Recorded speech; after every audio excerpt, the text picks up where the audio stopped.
இயேசுவில் பிரியமானவர்களே, ஆண்டின் பொது காலம் 30வது ஞாயிறு திருவழிபாட்டில் நாம் பங்கெடுத்து கொண்டிருக்கிறோம். இன்றைய 3 வாசங்களுமே நமக்கு சொல்லக்கூடிய கருத்துக்கள் அல்லது சிந்தனைகள் 2 கருத்துக்களாக நான் பார்க்கிறேன். ஒன்று, கடவுள் தம்மை நோக்கி கூவி அழைப்போருக்கு, வேண்டுவோருக்கு செவி சாய்க்கிறார். அவர் ஒரு தலைப்பட்சம் பார்ப்பது இல்லை, பாராபட்சம் பார்ப்பது இல்லை. நாம் அதிகமாக அடிக்கடி ஆலயத்துக்கு வருகிறோம் என்பதனால் நம்முடைய ஜெபங்கள் கேட்கப்படுகின்றன. எப்பயாவது ஒரு நாள் வந்து ஆலயத்திலே ஜெபிக்கிறார், வழிபாட்டில் பங்கெடுக்கிறார் என்பதனால் அவருடைய ஜெபங்கள் கேட்காமலே விடுவதில்லை. நாம் திருப்பலியில் அதிகமாக உண்டியலில் காசு போடுகிறோம் என்பதனால் நம்முடைய ஜெபங்கள் கேட்கப்படுகின்றன. உண்டியலை காசு போடலை, அதனால் ஜெபங்கள் கேட்கப்படுவதில்லை கிடையாது. நாம் நிறைய படித்திருக்கிறோம் என்பதனால் நம்முடைய ஜெபங்கள் கேட்கப்படுகின்றன. அவங்க படிக்கலை, அதனால் இவருடைய ஜெபங்கள் கேட்கப்படுவது இல்லை. மனிதர்கள் பார்க்கக்கூடிய பாகுபாடுகளை வைத்து இறைவன் ஒருபோதும் அவர் தன்னுடைய தீர்ப்பை வழங்குவதில்லை. அவர் அவருடைய ஜெபங்களை ஒதுக்குவது இல்லை. இல்லை, முதல் வாசம் சொல்கிறது, நாம் வாசித்தோம், அவர் ஒரு தலைப்பட்சம் பார்ப்பது இல்லை, எல்லோருக்கும் சரியான தீர்ப்பு வழங்குகிறார். இது முதல் செய்தியாக இருக்கிறது. 2வது செய்தி, எல்லாருடைய ஜெபங்களுக்கும் அவர் பதிலளிக்கிறார், எல்லாருடைய ஜெபங்களையும் அவர் செவிசாய்க்கிறார். ஆனால் எப்படிப்பட்ட மனிதர்களுடைய ஜெபங்களை அவர் விரும்பி ஏற்கிறார், அவர்களுக்கு உதவி செய்கிறார் என்பதையும் 2வது சிந்தனை நமக்கு கொடுக்கிறது. யார் ஒருவர் தாழ்ச்சியோடு இருக்கிறார்களோ அவர்களுடைய ஜெபங்களை அவர் ஏற்றுக்கொள்கிறார். இதுதான் இன்றைய வாசகத்தினுடைய மைய சிந்தனையாக இருக்கிறது. பிரியமானவர்களே, ஒரு தடவை சினிமா நடிகர், இந்தி சூப்பர் ஸ்டார் என்று சொல்லக்கூடிய அமிதாப் பச்சன் விமானத்தில் பயணம் செய்து கொண்டிருக்கிறார். விமானத்தில் ஏறிய உடனே அந்த விமானத்தில் இருக்கிறவர்கள் எல்லோருமே அவரை கண்டுபிடித்து விடுகிறார்கள். எல்லோரும் சென்று அவரிடம் தம்முடைய கரங்களை கொடுத்து கை குலுக்குகிறார்கள், அவரோடு பேசுகிறார்கள். ஒரு பெரிய நடிகர் நம்முடைய செல்லக்கூடிய விமானத்திலே வந்திருக்கிறார் என்று சொல்லி எல்லோரும் தங்களை அறிமுகப்படுத்திக் கொள்கிறார்கள். அவரும் எல்லோரும் பேசுகிறார், கரங்களை கொடுக்கிறார், கை குலுக்குகிறார். அது ரொம்ப பெருமையாக இருந்துச்சு. நம்மை எத்தனை பேர் வந்து சந்திக்கிறார்கள், எத்தனை பேருக்கு நம்மை தெரிகிறது, நாம் யார் என்று எத்தனை மக்கள் அறிந்து வைத்திருக்கிறார்கள் என்றெல்லாம் பார்த்து அவர் மிகவும் சந்தோஷப்படுகிறார், மகிழ்ச்சி அடைகிறார். ஆனால் அவருடைய அருகாமையில் இருக்கக்கூடிய அடுத்த சீட்டில் இருக்கக்கூடிய ஒரு நபர் அதை பற்றி கண்டுகொள்ளாமல் இருக்கிறார். எல்லாரும் வந்து பேசிட்டு போறாங்க, ஆனால் அவர் ஜன்னல் பக்கமாக வெளியே பார்த்து கொண்டிருக்கிறார். இங்கே என்ன நடக்கிறது, அருகாமையில் உட்கார்ந்து கொண்டிருப்பவர் யார் என்பதை பற்றி அவருக்கு துளி கூட இன்ட்ரெஸ்ட் கிடையாது. அதை பார்த்த அமிதாப் பச்சன், என்ன எல்லாரும் என்னை பார்த்து யாருன்னு கண்டுகொள்கிறார்கள், நான் யாருன்னு அவங்களுக்கு தெரியுது, என் கூட வந்து பேசணும் விருப்பப்படுகிறார்கள், தங்களுடைய கைகளை கொடுத்து கைகளை குலுக்க வேண்டும் என்று விரும்புகிறார்கள். ஆனால் இந்த ஒரு மனுஷன் மட்டும் என்னை கண்டுகொள்ளாமல், என்னை யாருன்னு தெரியாமல் வெளியே பார்த்து கொண்டிருக்கிறார். ஒன்றுமே தெரியாது போல அமர்ந்து கொண்டிருக்கிறார். அது சற்று வருத்தம், கவலை, என்னை இவருக்கு தெரியலையோ அப்படின்னு சொல்லி. அந்த பயணம் போய்கொண்டிருக்கிறது. சில மணித்துளிகள் கழித்து அமிதாப் பச்சனை அவரிடம் கேட்கிறார், சார், நான் யாருன்னு தெரியுதா? அப்போ அவர் சொன்னார், தெரியல, நீங்கள் யாருன்னு எனக்கு தெரியாது. நீங்கள் சினிமா எல்லாம் பார்ப்பது உண்டா? நான் சினிமாலாம் பார்த்து பல வருஷங்கள் ஆகுது, பார்ப்பது கிடையாது. நீண்ட நான் இளமையாக இருந்தபோது அப்போது பார்த்துதான் இப்போது நான் பார்ப்பது கிடையாது. நான் ஒரு சினி ஃபீல்டில் இருக்கிறேன். நான் ஒரு நடிகர். இந்தி ஃபீல்டில் நான் ஒரு பெரிய நடிகராக இருக்கிறேன். அவர் அப்படியா, சந்தோஷம். பயணம் தொடர்கிறது.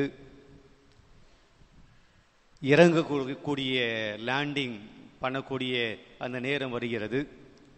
இப்போது அமிதாப் பச்சனுக்கு சரி நம்மளை பற்றி சொன்னோம்.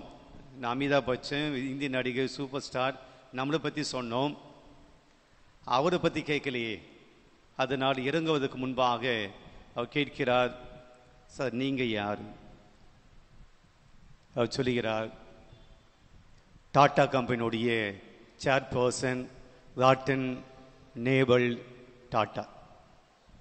அந்த காலத்தில் மிகப்பெரிய பணக்காரர், இந்திய நாட்டினுடைய மிகப்பெரிய பணக்காரர், பல்வேறு கம்பெனிகளை வழிநடத்தி கொண்டிருக்கக்கூடிய சேர்பர்சன்.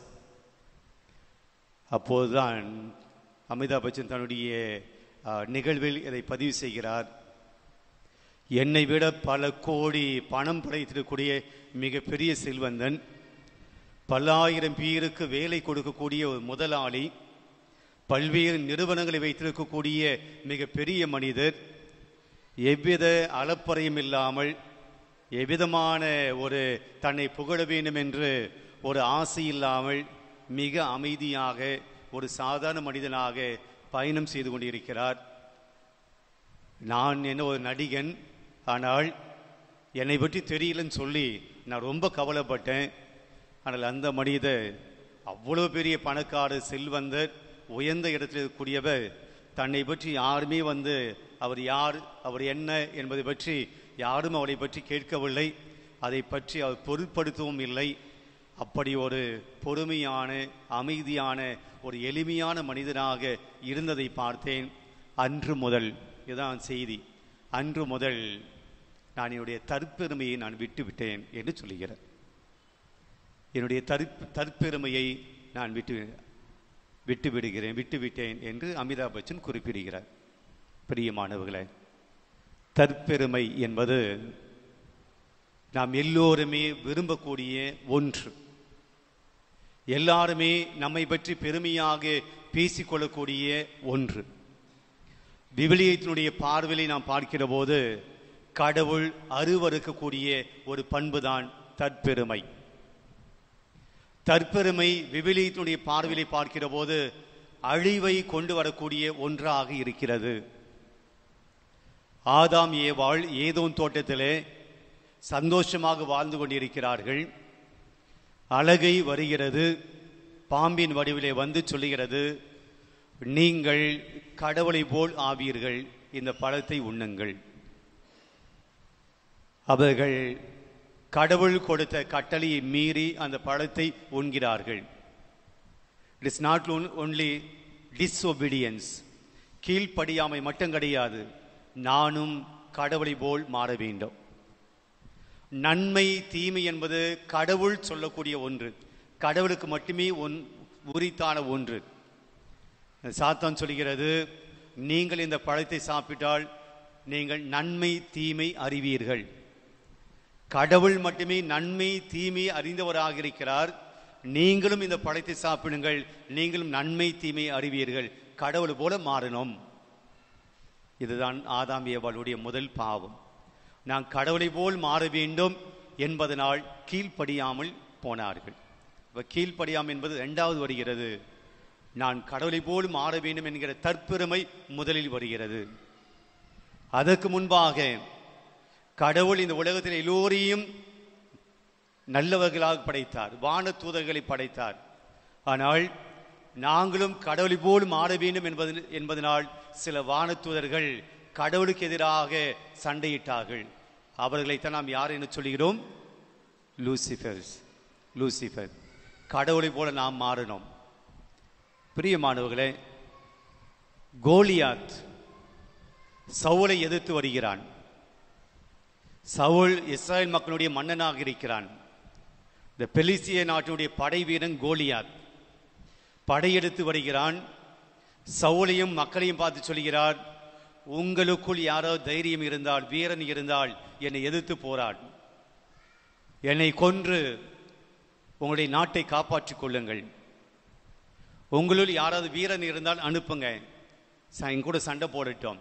தற்பெருமை. ஆனால் என்ன நடந்தது என நமக்கு தெரியும்.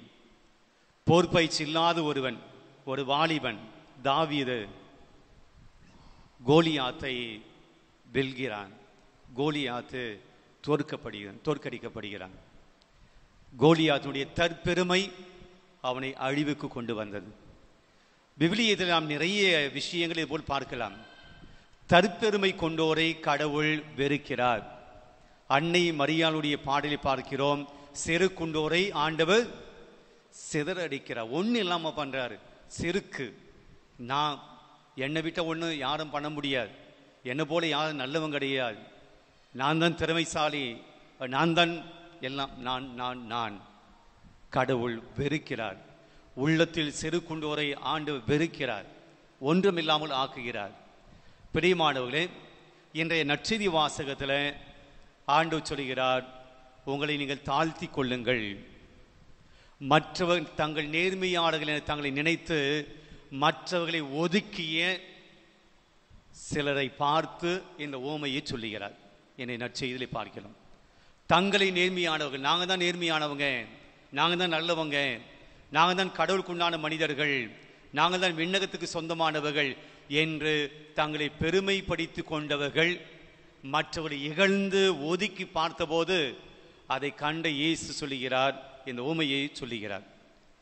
இந்த ஊமையிலே நாம் பார்க்கக்கூடியது 2 பேர் ஆலயத்துக்கு வருகிறார்கள். ஒருவன் பரிசேயன், மற்றவன் வரி தண்டுபவன். பிரியமானவர்களே, பரிசேயனை பற்றி நமக்கு தெரியும். இயேசு செய்த எல்லா நல்ல காரியங்களையும் எதிர்த்தவர்களாக விவிலியத்திலே பார்க்கிறோம்.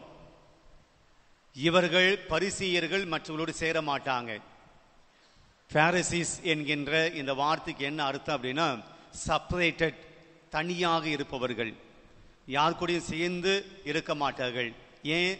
அவங்களாம் பாவிங்க, அவங்களாம் கெட்டவங்க, நாங்கள் புனிதவான்கள், நாங்கள் நல்லவர்கள், எனவே நாங்கள் யார் கூடயும் சேர மாட்டோம் என்று தங்களை தனியாக ஒதுக்கி கொண்டவர்கள் தான் இந்த பரிசேயர்கள். அவன் ஜெபிக்க வருகிறான். ஆலயத்தின் முற்றத்திலே வருகிறான், ஜெபிக்கிறான்.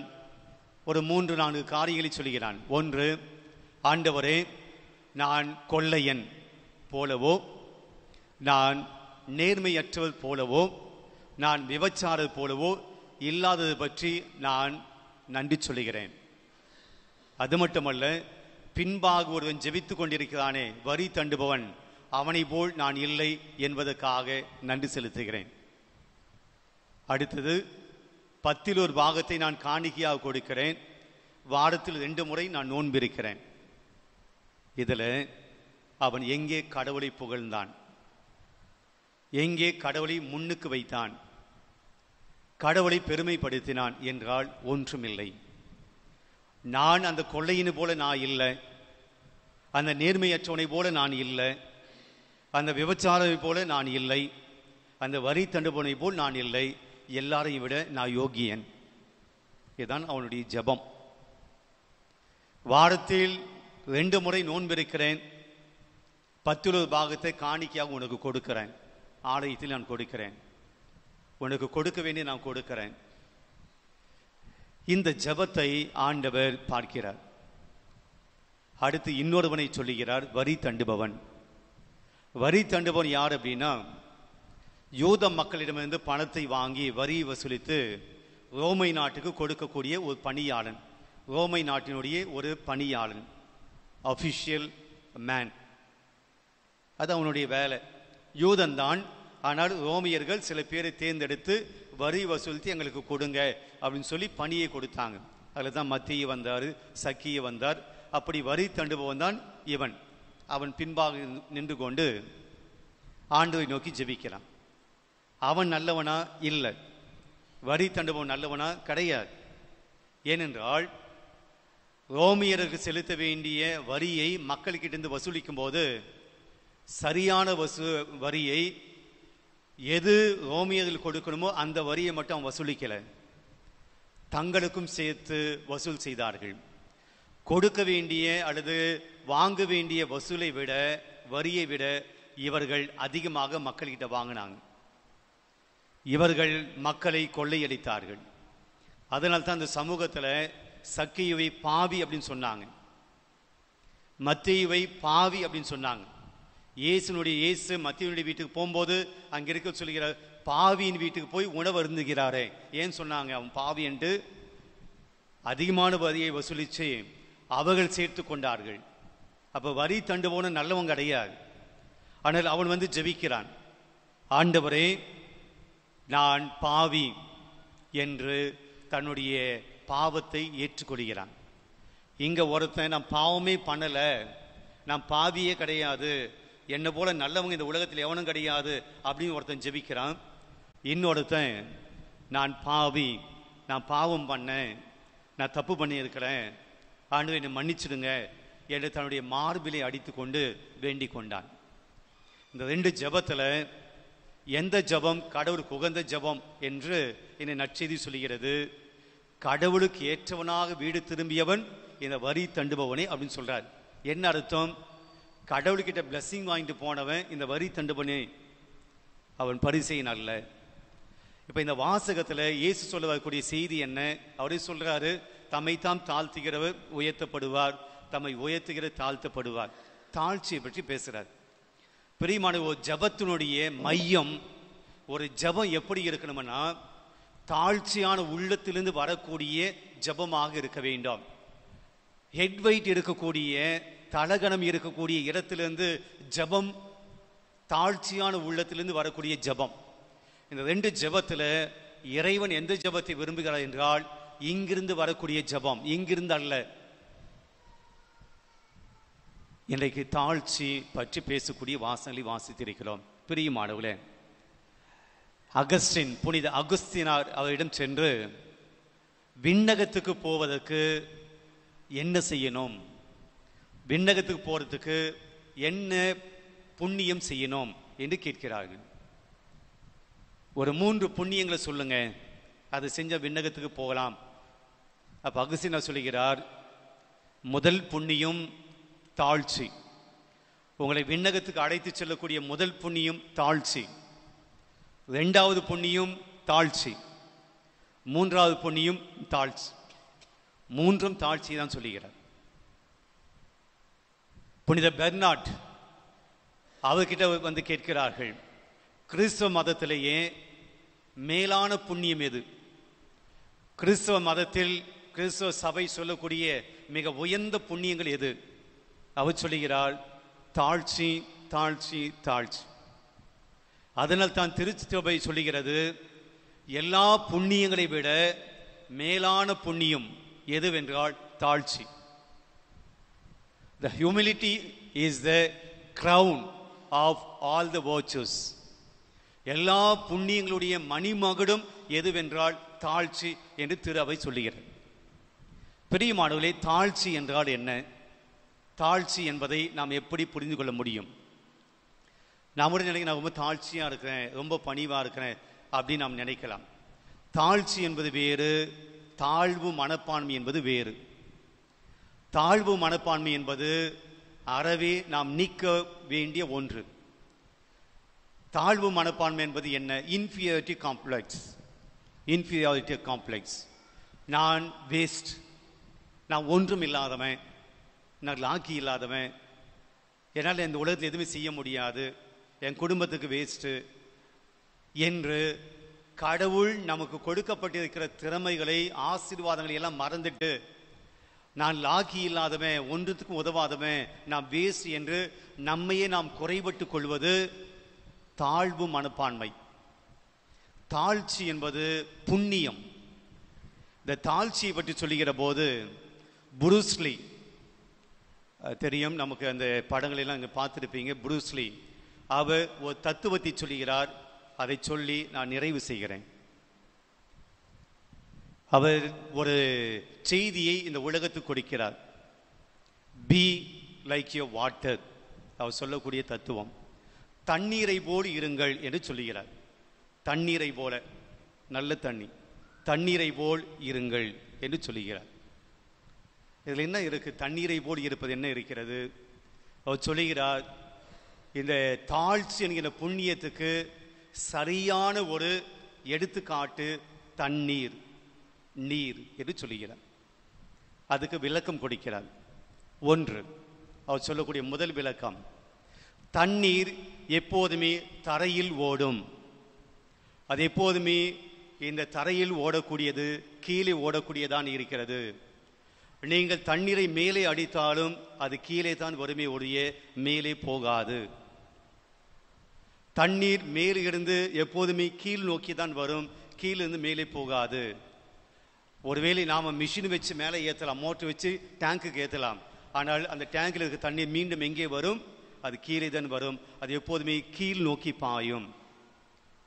தாழ்ச்சி உடையவர்கள் எப்போதுமே அவர்கள் கீழ் நோக்கி வருவார்கள், கீழே இறங்குவார்கள்.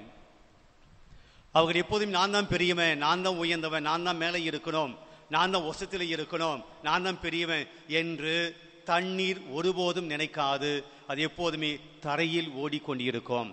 தாழ்ச்சி உடையவர்கள் எப்போதுமே நான் தான் பெரியவன், நான் தான் முதல்வன், நான் தான் முக்கியமானவன், நான் தான் சிறந்தவன் அப்படின்னு தங்களை உயர்த்தி கொண்டு இருக்க மாட்டார்கள். தண்ணீரை போல் மாறுங்கள். இது முதல் ஒன்று. இரண்டாவது சொல்லுகிறார், தண்ணீர் ஓடிக்கொண்டிருக்கிற போது அங்கே பாறைகள் இருக்கும், தடைகள் இருக்கும், மரங்கள் இருக்கும். இந்த தண்ணீர் போகிற போது தடைகள் இருக்கும்.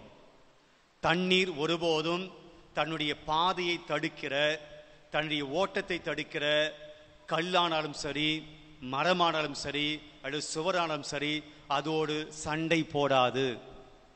தண்ணீர் அதோடு சண்டை போடாது. அது வேறு வழியை பார்த்து கொண்டு அது போகும். கல்லு முன்னாடி இருக்க, ஏன் முன்னாடி இருக்க? நான் தான் இப்படி வரேன்னு தெரியுதில்ல, நீ ஏன் முன்னாடி இருக்கிற? சண்டை போடாது. மரத்தோடு சண்டை போடாது. இங்கே நீ நிற்கிற, நான் தான் இப்படி வரேன்னு தெரியுமே. தண்ணீர் ஒருபோதும் தன்னை தடுக்கிற, தன்னை எதிர்க்கிற, தனக்கு முட்டுக்கட்டையாக இருக்கக்கூடிய யாரையும் தண்ணீர் எதுக்காது. அது தன்னை வளைந்து போகும். தாழ்ச்சி மனம் கொண்டவர்கள் விட்டு கொடுப்பார்கள். தனக்கு முன்பாக இருக்கக்கூடிய, தடையாக இருக்கக்கூடிய, எதிராக இருக்கக்கூடிய, எதிரிகளாக இருக்கக்கூடிய, தனக்கு பிடிக்காதவர்களாக இருக்கக்கூடிய யாரோடும் அவர்கள் சண்டை போட மாட்டார்கள். அவர்கள் விலகிச் செல்வார்கள். தாழ்ச்சி உடையவர்கள், இந்த அரக்க குணம் உடையவர்கள், முரட்டு குணம் உடையவர்கள், திமிர் பிடித்தவர்கள், அதிகாரம் பிடித்தவர்கள் தான் முன்னாடி இருக்கவங்களோட சண்டை போட்டு கொண்டிருக்கிறார்கள். மூன்றாவது அவர் சொல்கிறார், தண்ணீர் அது போகிற இடமெல்லாம் வளமையை கொடுக்கும், செழுமையை கொடுக்கும். மரம் செடி கொடிகள் எல்லாம் வளர்ச்சடையும். அந்த மரங்கள் வளர்ந்த பின்பு கனிகளை கொடுக்கும், பழங்களை கொடுக்கும். தண்ணீர் ஒருபோதும் சொல்லாது, என்னால் தான் இந்த கனிகள் வந்தது, என்னால் தான் இந்த மரம் நிற்குது, என்னால் தான் இந்த மரம் உயிரோடு இருக்கு, பசுமையோடு இருக்கு. தண்ணீர் ஒருபோதும் தன்னை பெருமை அடித்துக் கொள்ளாது. அது பாட்டு போயிட்டே இருக்கும். தாழ்ச்சி உள்ளவர்கள் ஒருபோதும் பெருமை அடித்துக் கொள்ள மாட்டார்கள். என்னால் தான் நீ முன்னுக்கு வந்த, என்னால் தான் நீ பெரியவனான, என்னால் தான் நீ நல்லா இருக்க வாழ்க்கையில, நான் இல்லைன்னா நீ ஒன்றும் கிடையாது என்று தாழ்ச்சி உள்ளவர்கள் ஒருபோதும் அடுத்தவளை பார்த்து பெருமை, அடுத்தவளுக்கு செய்த நன்மைகளை பார்த்து பெருமை அடித்துக் கொள்ள மாட்டார்கள். தண்ணீர் தன்னை பெருமை அடித்துக் கொள்ளாது. எல்லாருக்கும் பயன்பட்டுட்டு அது போயிட்டே இருக்கும். அடுத்த தண்ணீர் குணம், தன்னோடு எல்லாரையும் சேர்த்து கொள்ளும். இப்போ மழை பெஞ்சது, ஒவ்வொரு இடத்திலும் வரக்கூடிய தண்ணீர் வெவ்வேறு திசையிலிருந்து வருகிறது. எந்த திசையிலிருந்து வந்தாலும் ஒரு இடத்தில் அது ஒன்றாக சேர்கிறது. அது சொல்வதில்லை, நீ பாலவாகத்திலிருந்து வந்த தண்ணி, நீ வெட்டுவாங்கலிருந்து வந்த தண்ணீர், நீயும் நானும் வேறு என்று தண்ணீர் சொல்வது கிடையாது. நீ தனியே போ, நான் தனியே போகிறேன். தண்ணீர் வேற்றுமை பார்ப்பது கிடையாது, தன்னோடு சேர்த்து கொள்கிறது. தாழ்ச்சி உள்ளவர்கள் எல்லாரையும் சேர்த்துக் கொள்வார்கள், எல்லாரையும் அரவணைத்துக் கொள்வார்கள், எல்லாரும் கடவுளுடைய பிள்ளைகள் என்று நினைப்பார்கள். இறுதியாக அவர் சொல்லுகிறார், தண்ணீர் தனிப்பட்ட இடத்திலிருந்து வந்தாலும் அது கடைசியிலே கடலில் போய் சேர்ந்து அது தன்னை இழந்து விடுகிறது, தன்னை மறைத்துக் கொள்கிறது. அது தண்ணீரின் சொல்வதில்லை, கடல் என்று சொல்லுகிறார்கள். தாழ்ச்சி உள்ளவர்கள் தங்களை கரைத்துக் கொள்கிறார்கள். அடுத்தவருடைய வாழ்வுக்காக தங்களை இழந்து விடுகிறார்கள். தங்களுடைய ஐடென்டிட்டி அப்படியே பிடிச்சினது கிடையாது. நான் நான் நான் அப்படின்னு சொல்லி அப்படி பிடித்து கொண்டு இருப்பது கிடையாது. தன்னை கரைத்து கொள்கிறார்கள். தண்ணீர் கடலில் சேர்ந்து மறைந்து போவது போல தங்களை கரைத்து கொள்கிறார்கள். இத்தனை நாள் நாமும் தண்ணியை பார்த்தோம், தண்ணியை குடித்தோம், தண்ணி ஊற்றி குளித்தோம். தண்ணி நமக்கு பழக்கப்பட்ட ஒன்று. அந்த தண்ணீருக்குரிய ஃபிலாசபி நமக்கு தெரியல. புரூஸ்லி சொல்லுகிறார், தண்ணீரை போல் மாறுங்கள் என்று சொல்லுகிறார். என்ன சொல்ல வர்றாரு? தாழ்ச்சியோடு இருங்கள். ஏனென்றால் தண்ணீர் மென்மையானது. It is very soft. உங்கள் மனசு எப்போ சாஃப்டாக மாறுதோ இதெல்லாம் உங்கள் வாழ்க்கையில் நடக்கும். உங்கள் வாழ்க்கையில் கோபம், வெறி, எரிச்சல், ஆத்திரம், நான், ஈகோ இதெல்லாம் இருந்துச்சுன்னா உங்கள் ஹார்ட் சாஃப்டாக இல்லை, இதெல்லாம் நடக்காது. எப்போது தண்ணீரை போல உங்களுடைய இதயம் சாஃப்டாக எளிதானது மாறுகிறதோ இவையெல்லாம் தண்ணீருக்குண்டான பண்புகள் எல்லாம் நடக்கும் என்று சொல்லுகிறார். பிரியமான, அதைத்தான் இன்றைக்கு ஆண்டவர் இயேசு சொல்லுகிறார்.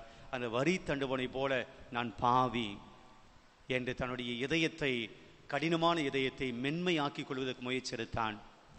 மனம் இறங்கினான், மன்னிப்பை கேட்டான். நான் ஒன்றுமில்லை என்று நினைத்தான். ஆண்டவருக்கு முன்னாடி நான் ஒன்றுமே இல்லை என்று தன்னை ஏற்றுக்கொண்டான். அந்த தாழ்ச்சியை ஆண்டவர் பார்க்கிறார், அவனை ஆசீர்வதிக்கிறார். இன்றைய திருப்பலியில் இந்த புண்ணியத்தை கேட்டு ஜெபிப்போம். ஆண்டவரே, இந்த அகம்பாவம், முரட்டுத்தனம், சினம், கோபம் இதெல்லாம் என்னை அழிவுக்குத்தான் கொண்டு போகும்.